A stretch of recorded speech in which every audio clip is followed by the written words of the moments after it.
Fala aí pessoal do canal, tudo bem? Hoje vamos falar um pouquinho sobre a Baixa Idade Média, beleza? Pessoal, a gente sabe aí que o período medieval ele durou mais ou menos aí 1000 anos. Ele vai aí de 476 depois de Cristo, com a queda do Império Romano do Ocidente, e vai até 1453, né, depois de Cristo, com a tomada de Constantinopla pelos turcos otomanos. Bom, então nesse período aí de mais ou menos aí, um pouquinho menos de 1000 anos, certo? Um milênio quase, bastante tempo, a gente fala que é o período medieval, tá? Com relação ao Ocidente. Então a gente trata esse período como período medieval. A gente divide esse período, pessoal, em dois momentos assim, mais didáticos, tá? Para ficar um pouco mais apetecível aí pra gente.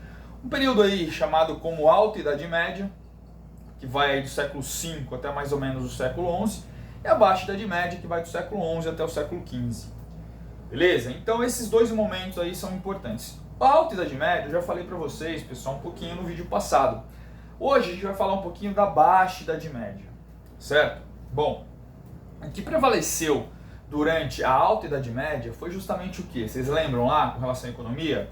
A economia de um feudo, por exemplo, era autossuficiente. Os servos produziam aquilo que eles iriam consumir, certo? Ali para eles e para o feudo em geral, para a população do feudo. O que sobrava era trocado ali com outro feudo, certo? Um feudo ali que o senhor feudal tinha relação, enfim. Pouco, uma economia de subsistência com técnicas rudimentares de produção. O que começou a acontecer, pessoal? Aí ao longo dos séculos, tá? Principalmente aí na virada aí do século X, do século XI, o que começou a acontecer, tá? Começou a haver uma melhoria técnica, certo? Então as técnicas de produção, elas ampliaram as condições para se produzir alimentos. Eu cito aí, por exemplo, o arado, certo? O arado passou aí a ser utilizado aí em larga escala. Um outro instrumento lá, chamado de coalheira, que era uma forma de estrado, de arado que era preso no cavalo, que o cavalo, sendo um pouco mais era mais eficiente que, por exemplo, a vaca, né, o boi, facilitava no processo de aragem da terra, aumentando assim a produção. Certas técnicas agrícolas, por exemplo, melhoraram um pouco lá, aquela rotação de culturas, lembra que eu falei para vocês? Eles melhoraram um pouco. Então isso contribuiu para que a produção aumentasse em algumas regiões da Europa, em várias regiões da Europa. Então, aumentando a produção, tendo o quê? Mais produtos ali disponíveis, mais alimentos, mais trigo, mais batata. Isso fez com que, mais beterraba, isso fez com que vivesse mais, as pessoas vivessem mais. É lógico, né? Se a pessoa está comendo melhor, as pessoas vivem mais. Ou seja, consequentemente vai aumentar a demografia, né? Aumentou naquele momento a população do feudo. Então o feudo, ele precisava do quê? O feudo, ele era aquela área restrita, lembra que eu falei para vocês? Em manso senhorial, manso feudal, a parte da floresta, enfim. O feudo, ele precisou se expandir as pessoas. Por quê? Porque para plantar em outros lugares, porque tinha mais gente precisando de comida. Então o que aconteceu? Muitos camponeses, eles começaram a ampliar ali a sua fronteira agrícola, certo? Aí para outros lugares, passaram a colonizar outros lugares, inclusive com o apoio do próprio senhor feudal. Ali a gente tem a parte leste da Alemanha, né, na divisa com a Polônia. Foi naquele momento que aquela parte leste da Alemanha, né, do que hoje chama Alemanha, foi conquistada.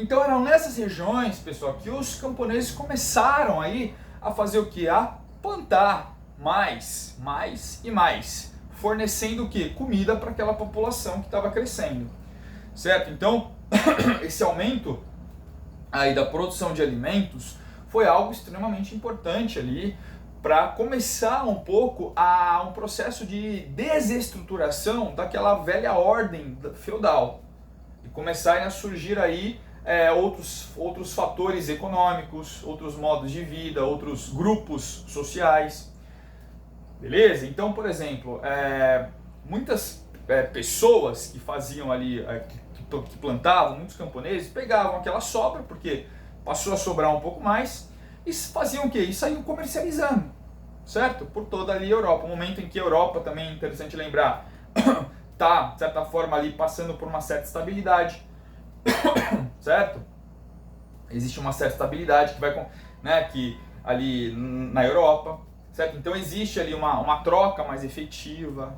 Era necessário ali uma forma para você, muitas vezes aquela mercadoria que se tinha, ela não podia ser trocada. Então foi necessário criar um símbolo, né, uma simbologia para que as pessoas pudessem comprar, né, trocar aquela mercadoria por algo semelhante. Aí nesse sentido a moeda ela ressurge, passa a ter um novo significado, certo? Então os camponeses, eles vão começar a fazer esse papel de mercadores aí, vão começar a vender mesmo, certo? Vão começar a surgir pequenos entroncamentos, pequenas cidades ali por toda a Europa, e nessas cidades muitas vezes protegidas por um castelo. Lembra aquela ideia do castelo medieval que eu falei para vocês? Do pica-pau, tem lá o castelo, em volta tem uma fortaleza e uma ponte pênsil ali com jacaré que aparecia muito no pica-pau. Pois é, desse momento aí que esses na verdade eram os burgos, né? Então esses burgos foram surgindo por toda a Europa.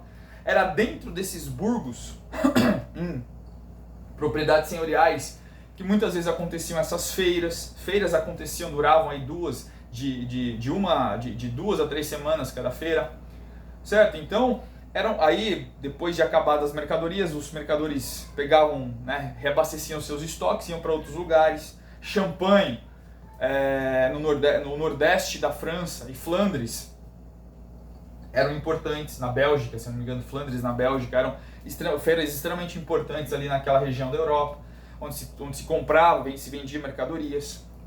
Então esse foi o novo cenário. A Europa ela passou então a ter o cenário europeu mudou, certo? O cenário europeu passou a ter uma outra cara. Esses camponeses, eles passaram a fazer o que? A se desvencilhar daqueles senhores. Os senhores, num primeiro momento, até achavam interessante. Por quê? Porque aumentava a produção do feudo, certo? Trazia comida para o feudo, alimentava a população.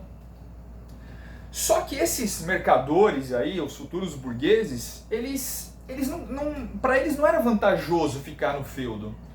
Para eles era vantajoso o quê? Pegar aquelas mercadorias e levar aquelas mercadorias de uma cidade para outra, né? Fazer a mercancia, comercializar esses produtos.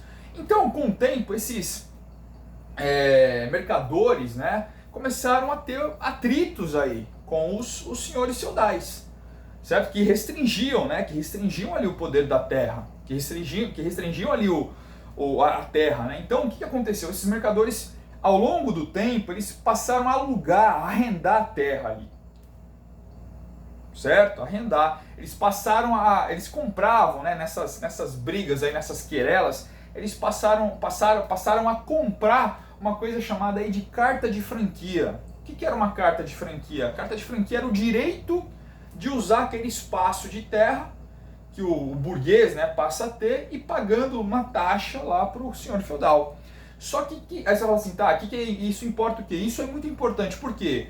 Porque isso vai desobrigar aquele antigo camponês, que agora virou mercador, de pagar aqueles vários tributos, né, de estar preso à terra como ele tinha no passado. Entendeu? Então isso foi um avanço extraordinário para a época, foi algo extremamente importante. Entendeu isso aí? Bom, nesse processo aí vão surgir as famosas corporações. O que são as corporações de ofício? Então as corporações de ofício, tá, são grupos aí de pessoas, tá, que tem ali sabem fazer alguma coisa, por exemplo, fazer um sapato, fazer, sei lá, uma roupa, tecelões, fazer uma ferramenta para o campo.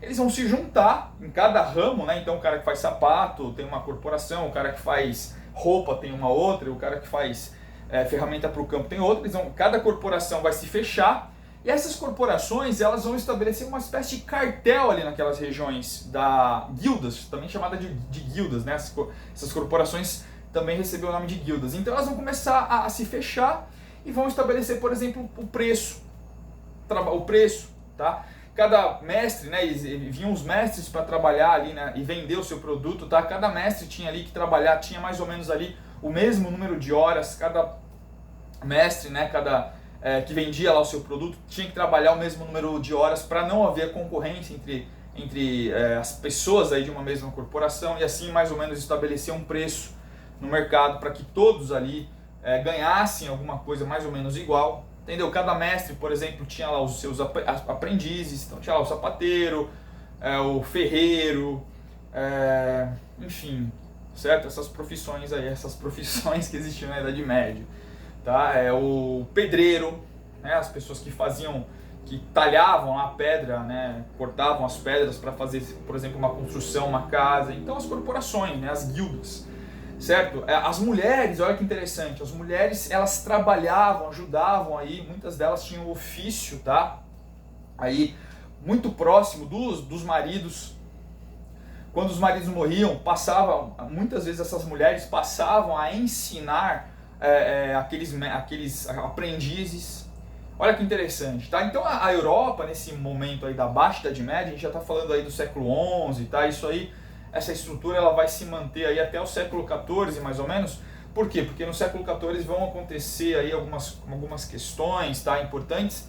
E depois eu vou falar em especial como a peste bubônica, tá? Por exemplo. Então é isso. Então essa estrutura você percebe que está mudando. A Europa ela está mudando. Tá? A Europa ela está se transformando, ela se transforma aí, ganha um outro cenário. Né? Um cenário um pouco mais dinâmico, né? Um cenário que passa a valorizar aí o comércio, certo? Passa a deixar um pouco de lado aquela doutrina forte que vinha da Igreja Católica que as pessoas não podiam, né? Cobrar ali um dinheiro, certo? Por conta daquilo que elas vendiam. Então isso é deixado um pouco de lado por conta desse dinamismo aí da sociedade, certo? Então, né, um comércio que era feito, tá? Existem algumas cidades ali importantes na Europa e que vão chamar um pouco mais da atenção para elas, tá? Essas cidades aí que passaram a ter um efetivo comercial bastante importante eram principalmente as cidades que ficavam situadas ali no norte da Península Itálica, Gênova, Veneza, por exemplo. Tá, eram essas cidades que muitas vezes aí foram as cidades que ampliaram o comércio na Europa. Esse comércio incipiente aí, que começa a acontecer na Baixa Idade Média, foi ampliado aí de forma substancial por essas cidades. Então essas cidades, né, os mercadores, os burgueses, eles iam até Constantinopla, certo? Já tinham expulsado ali os islãos ali, então aquela região da Europa Central era dominada toda ela, grande parte aí pela cristandade, então os islãos tinham sido enxotados aí principalmente ali para o norte da África, né? Então essas cidades, os mercadores iam até Constantinopla, né? Os genoveses, venezianos iam para lá, pegavam ali alguns produtos, né? Tapetes, canela, sal,